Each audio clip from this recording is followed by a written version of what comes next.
When the forces of ego and personality start to come in, which is usually the request on the first day of your retreat,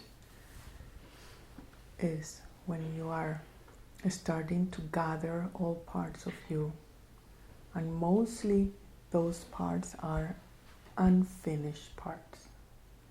So the thoughts that were in the background that did not have the time to come and be processed and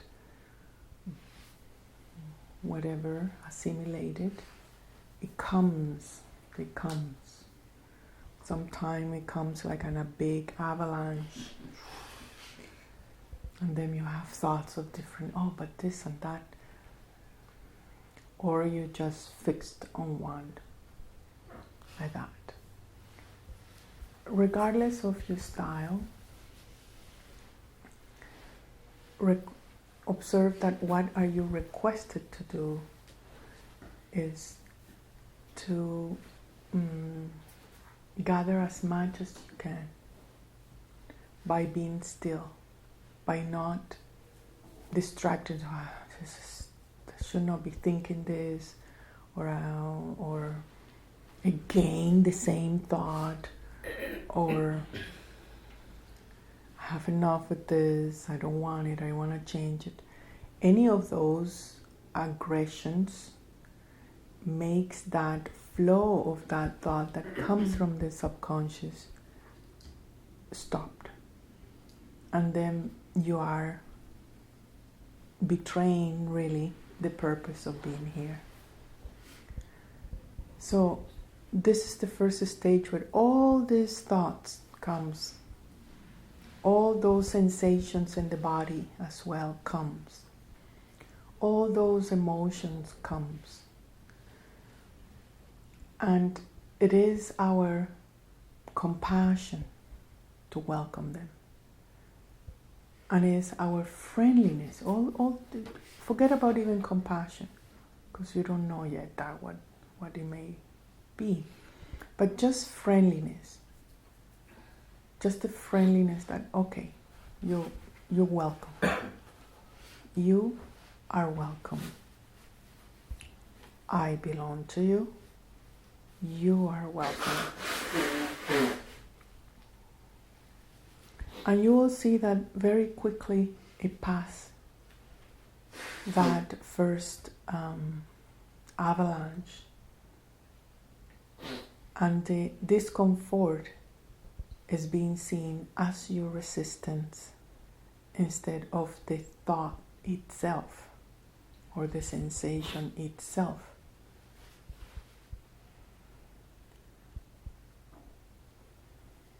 For example, if I don't like to be in front of a chatty mind,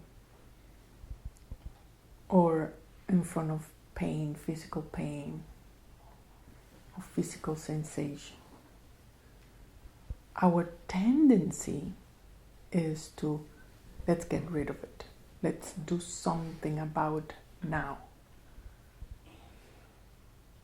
And then in that movement, we're not allowing this natural flow to descend.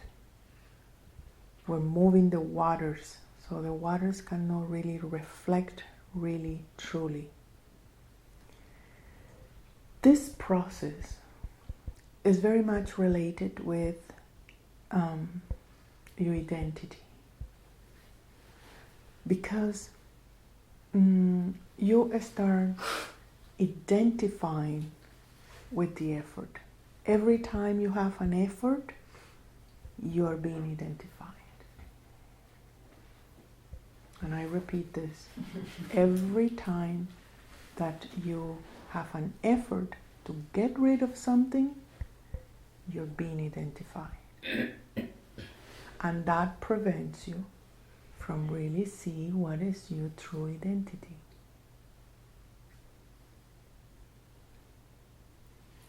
So first day of retreat is a great opportunity, because you will be inevitable in front of the things that deeply need to be resolved.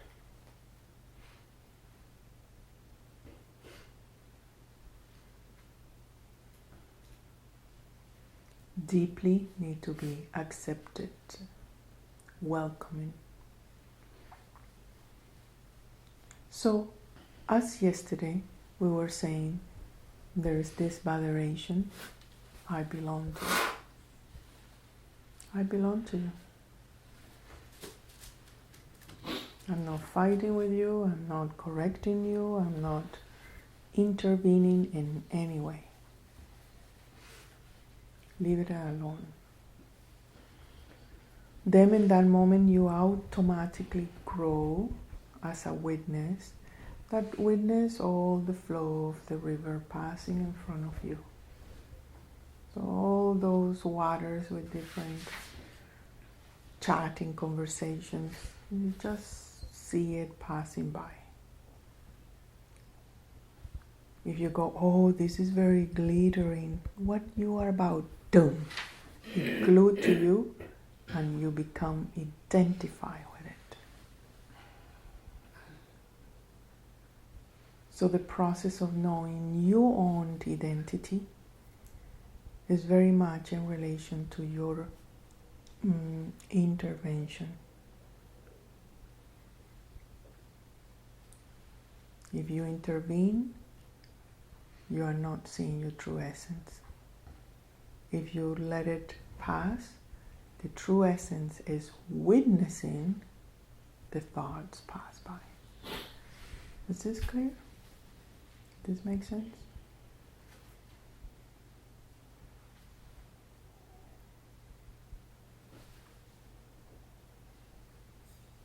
So now in here we have the space to allow that process more freely. But that doesn't mean that in your daily life you can adopt exact same attitude. Often you say, oh, I wish that after the retreat I hold the same thing. Well, this is it. And here you have the chance to exercise an attitude. And you all have the aptitude to do it.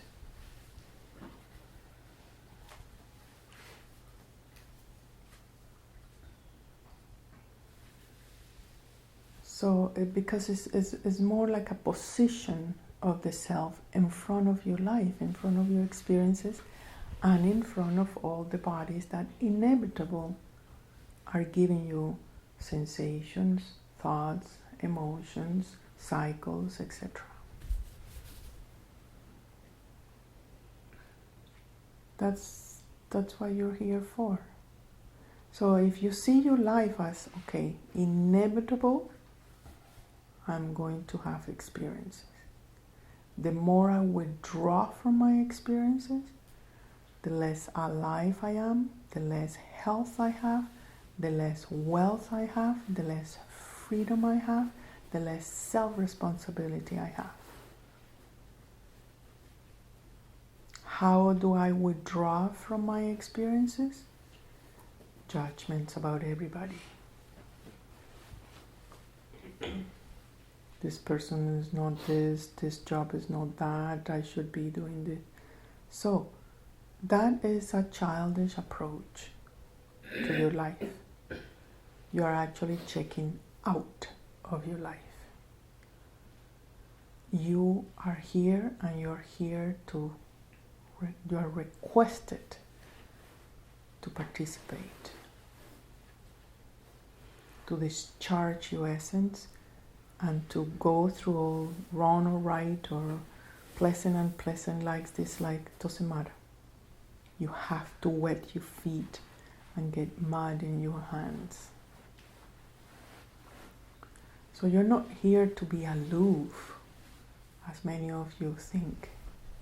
Oh, I am in the retreats, like life don't touch me.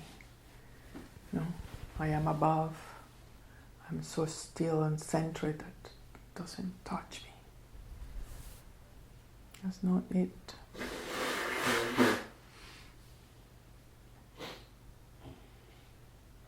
You're here to have a relationship with your life. that is friendly. So you develop certain attitude of friendliness.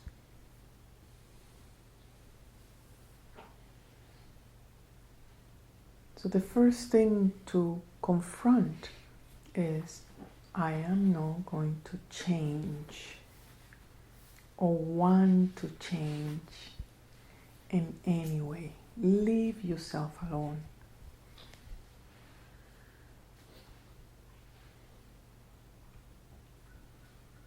To be alive is to be trembling by all the flavors of your chakras. The first chakra will say, survive. The second will say, pleasure, sexuality. The third is assert, or love, express, see, understand, transcend. Whatever is the energy you have it in each chakra, you will have those flavors.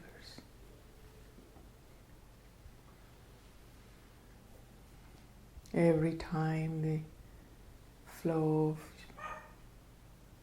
the central channel goes up, those flavors feel pleasant.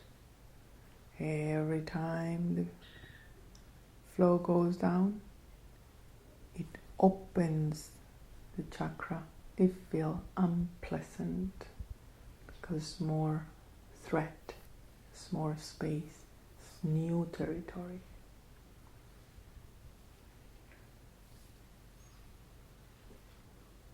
You inevitable are gonna do that. As you inevitable put a food in your mouth and it's gonna be digested and it's gonna be going out. You like it or not.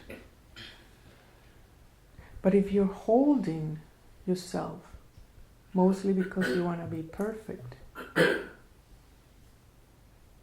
that syndrome of perfection,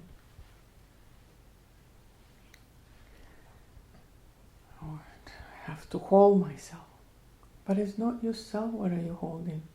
You're holding your life and the opportunity to grow with it.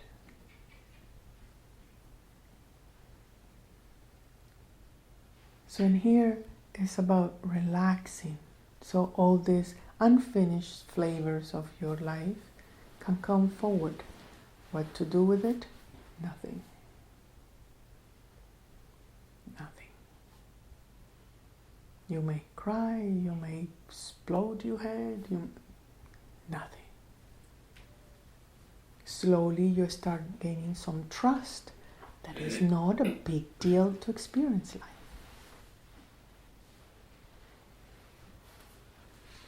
And it's in that trust that, okay, my life is not going to destroy me. It's in that you gain a fearless confidence.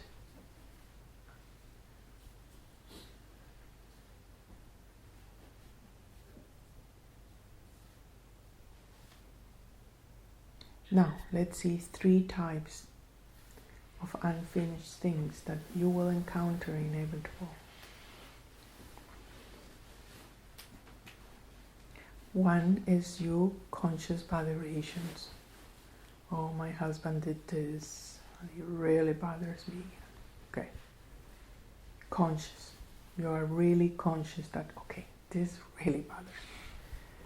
Or I don't know how to accommodate, assimilate.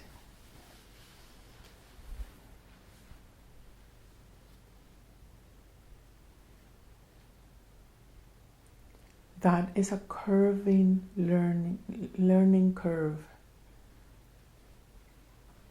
You're just simply trying to figure it out, how to be in front of a new challenge. Something you have never done before. So in this case, it's about allowing inspiration.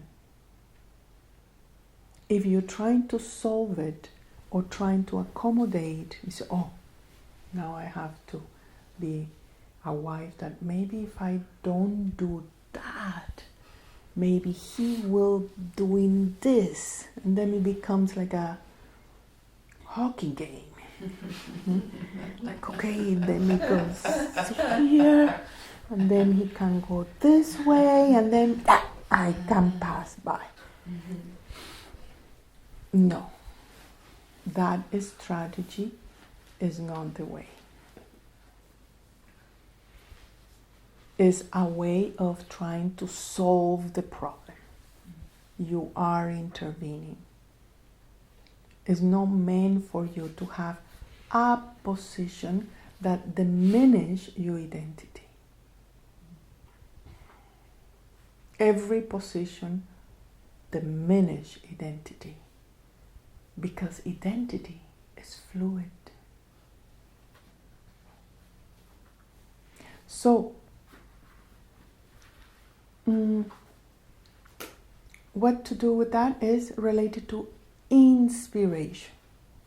It means that in new situations in your life, you also inevitably have a support system, your guides, your friends, your comments, all the synchronicities that happen around you are pointing towards the best way to deal with that.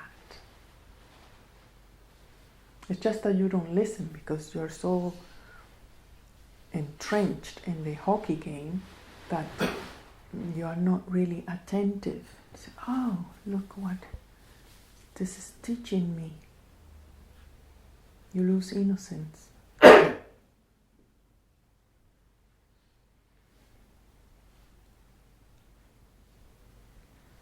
So that conscious part is related to aspirations and inspirations. You aspire is in English? You aspire to be better. You aspire to deliver the best you can. But if you strategize to be better, you're mistaken.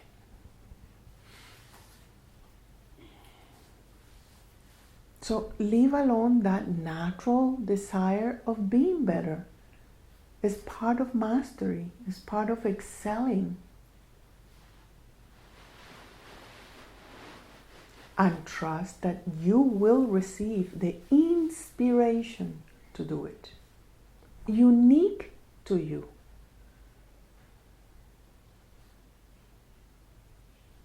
It's in that you are innocent. You are surrendering. It's okay.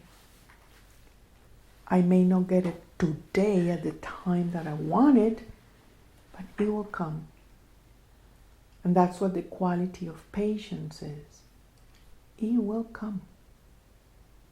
Because there is no child on this earth that doesn't have the availability and the connection of receiving the inspiration from the sky and receiving the inspiration from earth.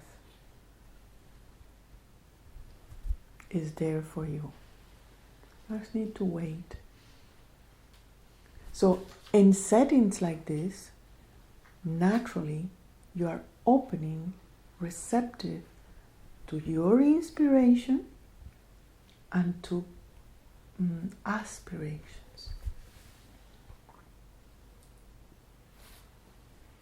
Distinguish that stubbornness to be perfect and the natural quality to want to be better. Is there. That's why it's so confusing. You cannot get rid of it. You cannot get rid of it. All of us want to excel.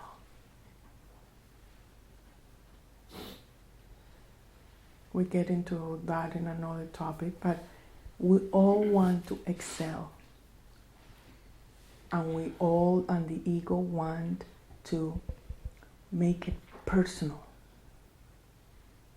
And the moment we will make it personal, then we start differentiating. I am better, you're less.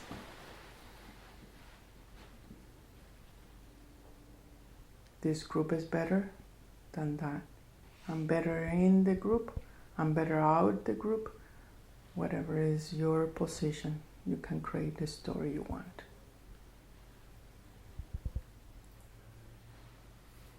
That is pride.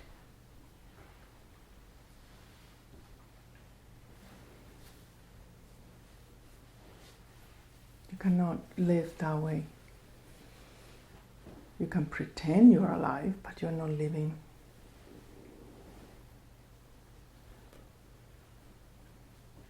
So this is the conscious aspect of it. The subconscious aspect of it is usually all that is embedded in our flesh. For example, fear. Fear is relatively a new phenomenon on humans. 100,000 years, something like that.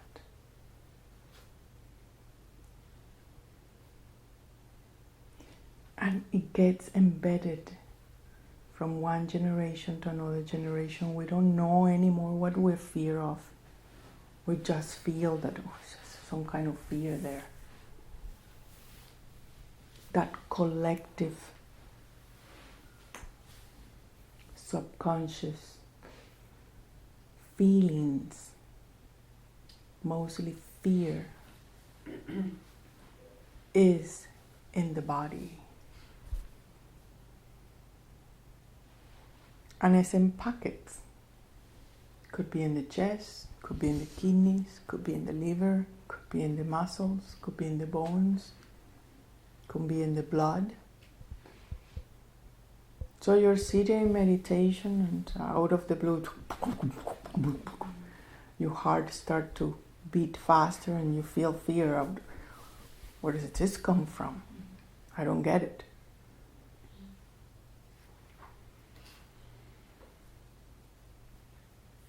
Just, okay, I need to figure it out, where did this come from?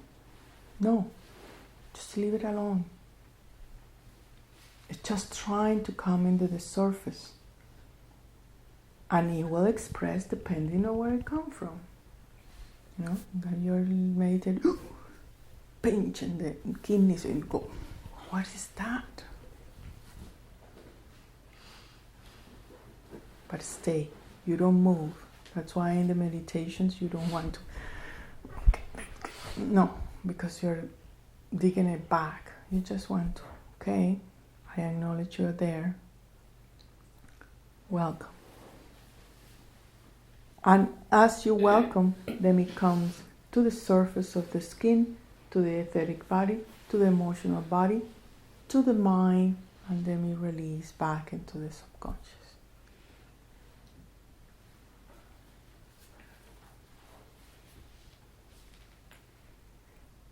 Consciously or subconsciously, you are requested not to intervene. Leave yourself alone. At the same time, observe. What are you dealing with?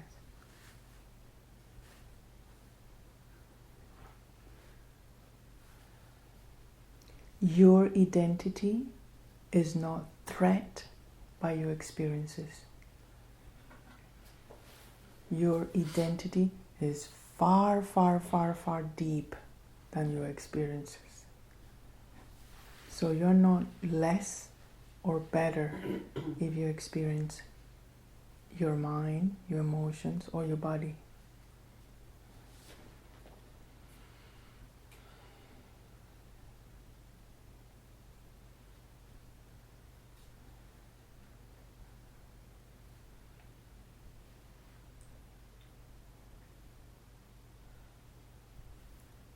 Relax,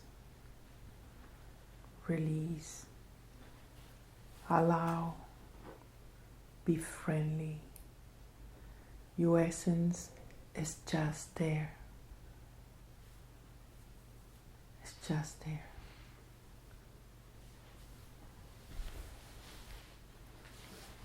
Untouched by any of your conscious or subconscious experiences. Give yourself a chance to be innocent.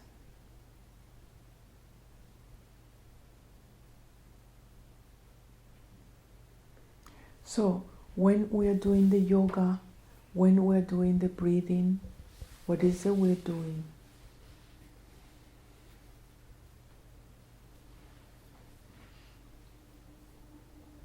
It's not a forceful thing. We're just stretching a bit,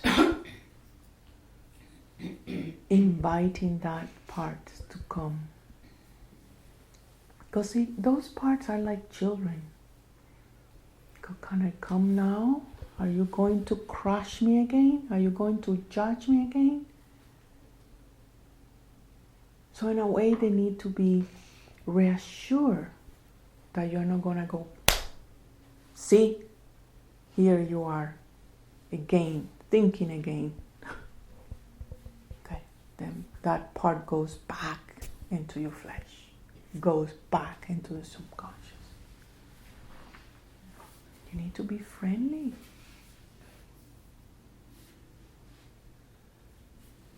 And that habit of perfection, that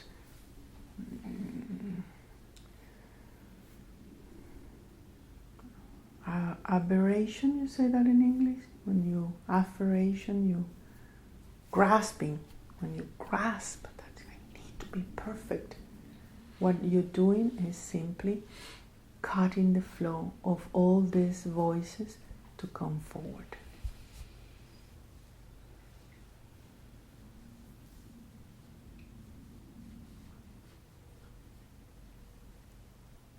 And I am expressing this today because we will be introducing 2 new practices. And these practices need your friendliness.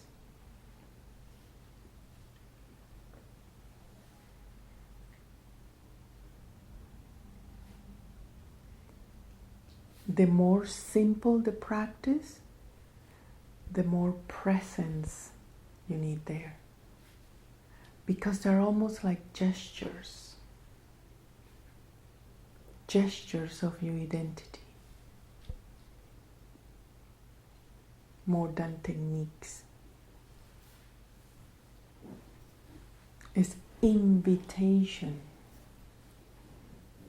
Invocation of your own inspiration and your own aspirations.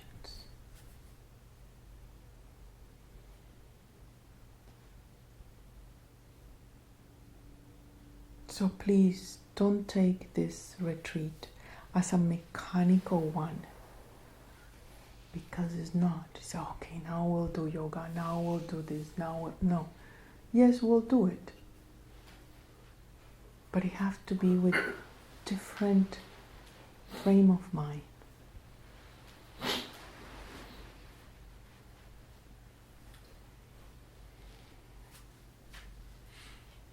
As your senses withdrawing, you're not interested to see anymore. You're not interested to hear any noise. You're not interested in tasting all the flavors, nothing. Your senses start to go within. You also go within with an attitude. And that attitude is friendliness. And all of us have that. You don't need to cultivate that. It's like when you meet a new person that you like. Your interest. Hi, how are you? What do you do? Are you happy? Simple as that.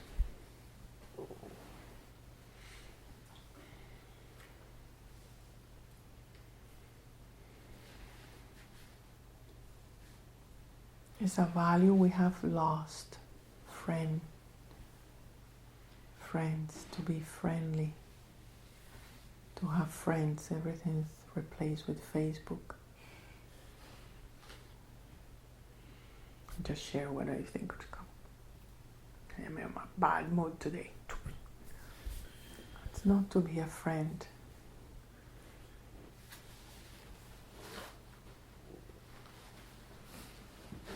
You want relationships, but you don't want to be a friend. That's not possible. You have to be friendly to you and to all the parts that have suffered and that have enjoyed.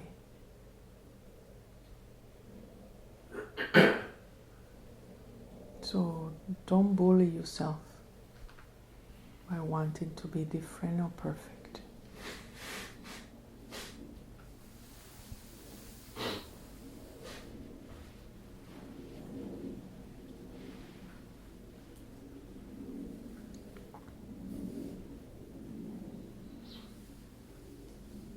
And if the subconscious comes in the body, that's why we have body work. The massage, the oils, it just convince the body, it's okay, you can come up. There's nothing wrong. I am friendly to you. Because this have the memories, of fears, of thousands of years. You have been shot, you have been killed, you have been raped, you have raped, you have killed, and so on. So, it's all in there. It's all in here. So, with the body again, you just be patient. It takes longer.